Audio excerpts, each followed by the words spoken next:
Dreams were meant to be realities. So everyone should have a dream. They should be able to be what they want to be as professionals and to seek the career that they want. And it can be done with focus, perseverance, support. I was the first female in my family. I had two older brothers that had gone to college, but they were much older than I was.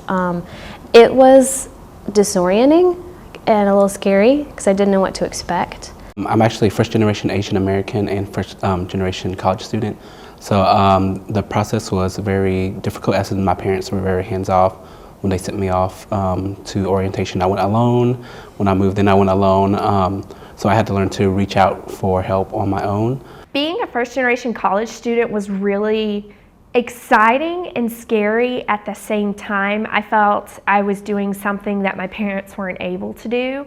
And so coming to campus, I really wanted to be successful and make them proud of me. My journey started probably in high school when I was told by a high school counselor not to go to college. I am a first generation Hispanic female in my family to go on to college. I wanted to be a teacher.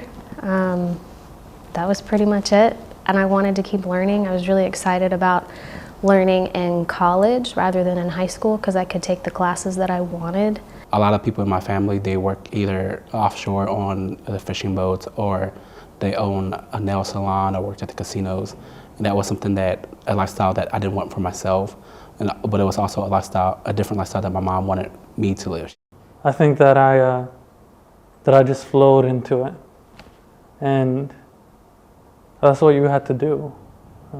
You knew that somehow or another people created an opportunity for you to go, and I'm just thankful that it turned out the way that it did, because for so many it doesn't turn out that way. I wanted a better life for myself and my future family.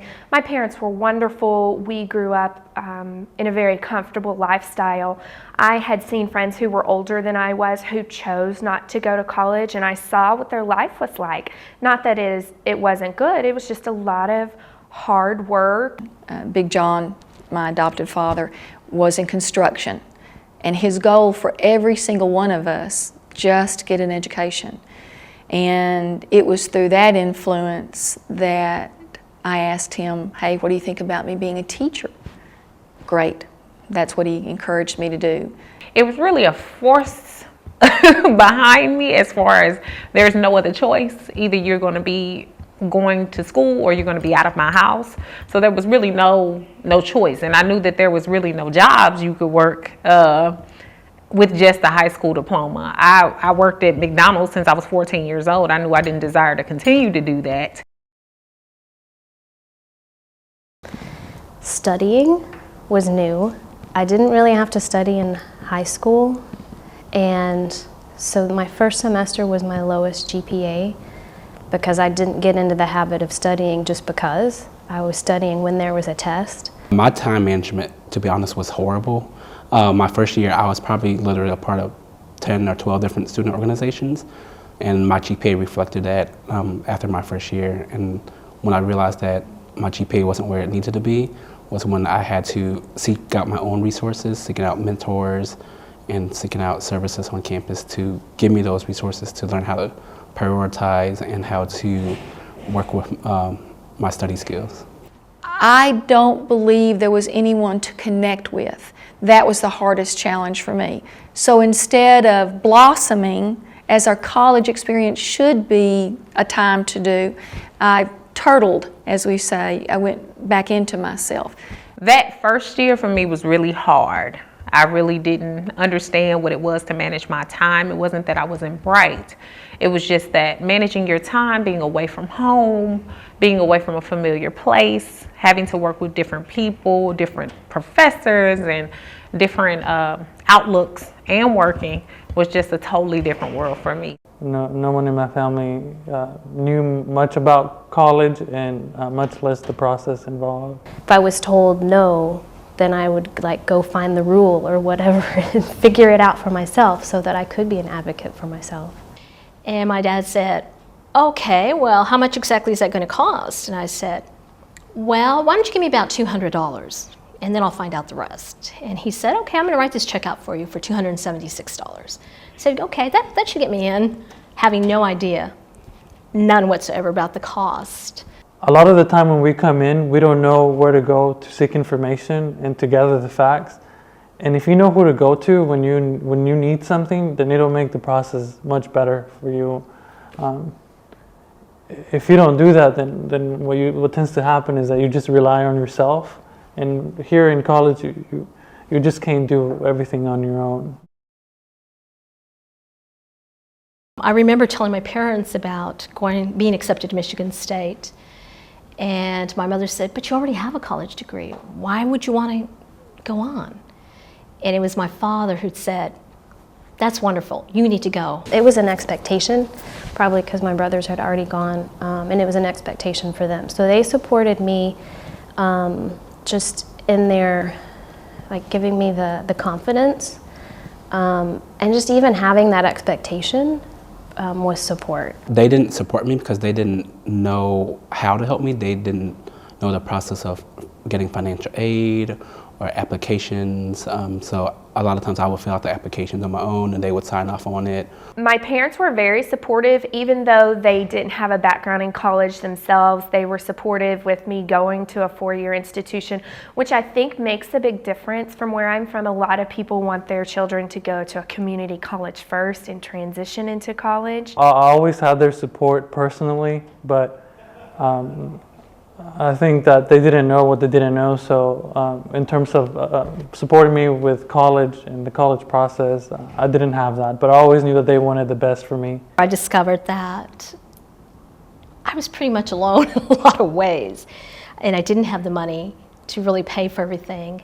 Contrary to popular belief, there wasn't a lot of money available for Hispanics to attend these Big Ten schools. My mother sent me $50 the first semester I was in school. That was the only money she ever sent me. I cleaned houses and I worked in concession stands and paid for my college, all of myself. I just knew what I needed to do in order to get through that.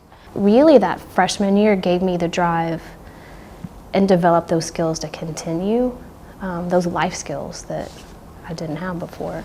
For the first 4 years of college, I always thought about what filling the diploma would look like, or what it would feel like. And when I finally saw the diploma in my hands, I realized that everything that I ever did was for a good reason, and I always had the hope. Asking questions, because that's what people are there for, it wasn't as hard as I thought it was going to be. I knew what I would have to do in order to get through, and I was very determined. I wasn't leaving Michigan State University without a degree. You have to know where to go, and so get to know people, your friends, other majors, faculty and staff. They're the ones that are going to help you when you feel like you're doing it all by yourself.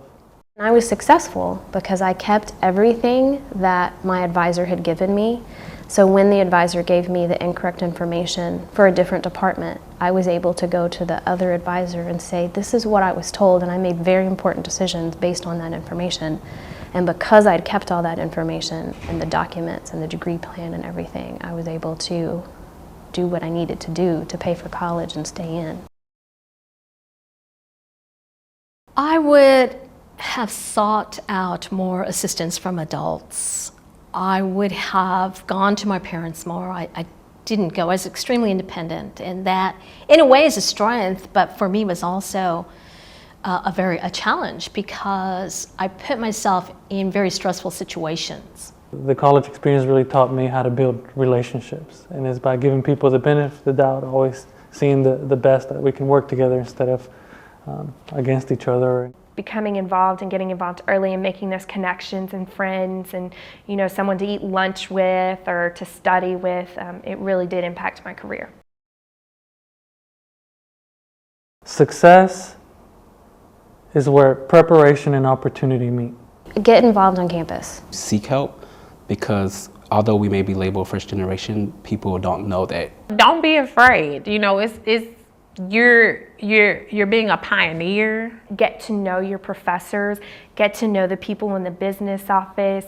That's what everyone is here for, is to help you. The journey has been exciting, successful, but you do have to muster up all the strength within you in order to be fully successful.